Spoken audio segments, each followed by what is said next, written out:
اعوذ باللہ من الشیطان الرجیم بسم اللہ الرحمن الرحیم رب اشرح لی صدری ویسر لی امری واحلل عقدۃ من لسانی یفقہوا قولی۔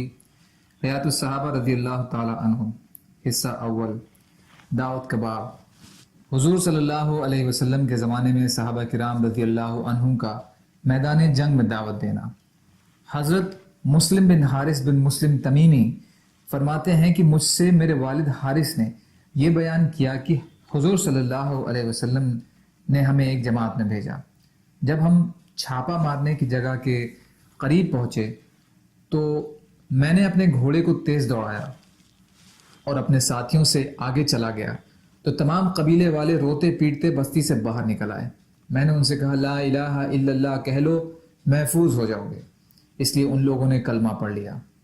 پھر میرے ساتھی بھی پہنچ گئے۔ انہیں جب پتہ چلا تو وہ مجھے ملامت کرنے لگے اور کہنے لگے کہ مال غنیمت ہمیں آسانی سے مل سکتا تھا، لیکن تم نے ہمیں اس سے محروم کر دیا۔ جب ہم واپس لوٹے تو ساتھیوں نے حضور صلی اللہ علیہ وسلم سے اس کا تذکرہ کیا۔ آپ نے مجھے بلا کر میرے اس عمل کی بڑی تحسین فرمائی اور فرمایا اللہ تعالیٰ نے تمہارے لیے ہر انسان کے بدلے میں اتنا اتنا ثواب لکھ دیا ہے۔ عبد الرحمن راوی کہتے ہیں کہ میں وہ ثواب بھول گیا۔ پھر حضور صلی اللہ علیہ وسلم نے فرمایا میں تمہیں ایک تحریر لکھ کر دیتا ہوں اور میرے بعد جو مسلمانوں کے امام ہوں گے ان کو تمہارے بارے میں وصیت کر دیتا ہوں۔ تو آپ نے یہ تحریر لکھوا کر اس پر مہر لگائی اور پھر مجھے دے دی اور مجھ سے فرمایا صبح کی نماز پڑھ کر کسی سے بات کرنے سے پہلے 7 دفعہ اللہم اجرنی من النار، اللہم اجرنی من النار پڑھا کرو۔ اگر تم اس دن مر گئے تو اللہ تعالیٰ تمہارے لیے آگ سے پناہ لکھ دیں گے، اور مغرب کی نماز پڑھ کر کسی سے بات کرنے سے پہلے اللہم اجرنی من النار 7 دفعہ پڑھ لیا کرو۔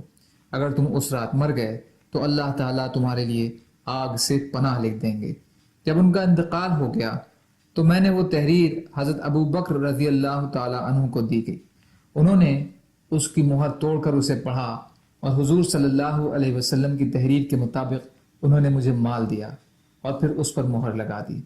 پھر میں وہ تحریر لے کر حضرت عمر رضی اللہ عنہ کے زمانے میں ان کے پاس آیا، انہوں نے بھی ایسا کیا۔ پھر میں وہ تحریر لے کر حضرت عثمان رضی اللہ عنہ کے زمانے میں ان کے پاس آیا، انہوں نے بھی ایسا ہی کیا۔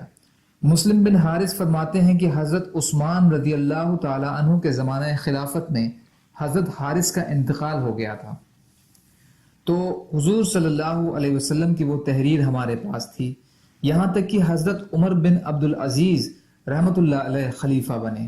انہوں نے ہمارے علاقے کے گورنر کو لکھا کہ مسلم بن حارث بن مسلم تمیمی کے والد حضرت حارث کو حضور صلی اللہ علیہ وسلم نے جو تحریر لکھ کر دی تھی، مسلم کو اس تحریر کے ساتھ میرے پاس بھیجو۔ تو وہ تحریر لے کر میں ان کے پاس گیا، انہوں نے اسے پڑھا اور حضور صلی اللہ علیہ وسلم کے تحریر کے مطابق مجھے مال دیا اور اس پر مہر لگا دی۔ کنز العمال حصہ 7 پیج نمبر 28، منتخب حصہ 5 پیج نمبر 162۔ حضرت زہری کہتے ہیں کہ حضور صلی اللہ علیہ وسلم نے 15 آدمیوں کی جماعت میں حضرت کعب بن عمیر غفاری رضی اللہ تعالی عنہ کو بھیجا۔ جب یہ لوگ ملک شام میں داخل ہوئے کہ مقام ذات اطلاح پہنچے تو انہوں نے وہاں کافروں کی بہت بڑی تعداد کو پایا۔ ان حضرات نے ان کافروں کو اسلام کی دعوت دی جسے انہوں نے قبول نہیں کیا، بلکہ انہوں نے تیر برسانے شروع کر دیے۔ صحابہ نے یہ دیکھ کر ان سے بڑی سخت جنگ کی، یہاں تک کہ سب شہید ہو گئے۔ ان شہیدوں میں صرف ایک زخمی آدمی بچ گیا جو رات کے اندھیرے میں کسی طرح چل کر حضور صلی اللہ علیہ وسلم کی خدمت میں پہنچ گیا، جس نے حضور صلی اللہ علیہ وسلم کو ساری کارگزاری سنائی۔ اس پر حضور صلی اللہ علیہ وسلم نے ان کافروں کی طرف ایک لشکر بھیجنے کا ارادہ فرمایا، لیکن آپ کو پتہ چلا کہ وہ کافر وہاں سے کسی اور جگہ چلے گئے ہیں، اس لیے وہ لشکر نہیں بھیجا۔ بدایہ حصہ 4 پیج نمبر 248، طبقات حصہ 2 پیج نمبر 127، اصابہ حصہ 3 پیج نمبر 301۔ حضرت زہری فرماتے ہیں کہ جب حضور صلی اللہ علیہ وسلم اور مرۂ قضا سے 7 ہجری ذی الحجہ کے مہینے کو مدینے واپس تشریف لائے تو حضور صلی اللہ علیہ وسلم نے حضرت ابن ابی الاوزع سلمی رضی اللہ تعالیٰ عنہ کو 50 سواروں کی جماعت دے کر بھیجا۔ ایک جاسوس نے جا کر اپنی قوم کو ان حضرات کی خبر دی اور ان سے ڈرایا۔ وہ بہت بڑی تعداد میں جمع ہو گئے۔ جب حضرت ابن ابی الاوزع وہاں پہنچے تو وہ پوری تیاری کیے ہوئے تھے۔ جب صحابہ رضی اللہ تعالیٰ عنہ نے ان کی اس بڑی تعداد کو دیکھا تو بلا خوف و خطر ان کو اسلام کی دعوت دی۔